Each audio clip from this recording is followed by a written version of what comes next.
No, yes, and we have such a historical person here. Abuela can talk about her story, but I would like Abuela to answer some contextual questions about Cuba at that time, Yeah.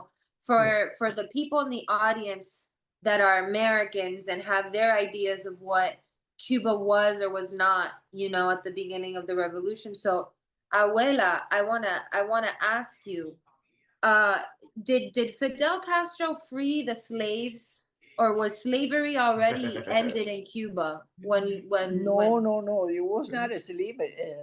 No, no, no, no, no slaves. No slave. No, no, no, no, no, no slaves, no, right? no, no, no, no. That's a So fallacy. That so was too much before that that. was much before, Exactly, right? exactly. What year do you know when the slaves were No, freed in Cuba? no, no. I No, don't know.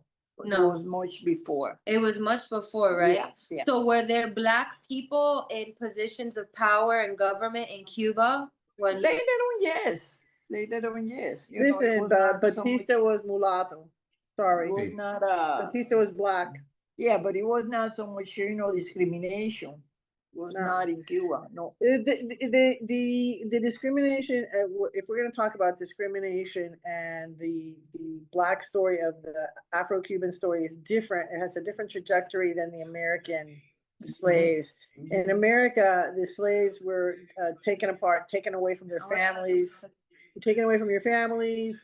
They were not allowed to keep their languages or their traditions. In Cuba, they had tribes from two different warring tribes. Slaves came from either you're Congolese or Carabali. Everybody knows it. You're one of two different distinct African tribes who were brought to Cuba, and they were warring tribes. So for the sake of peace, the Spaniards let the African slaves families stay together.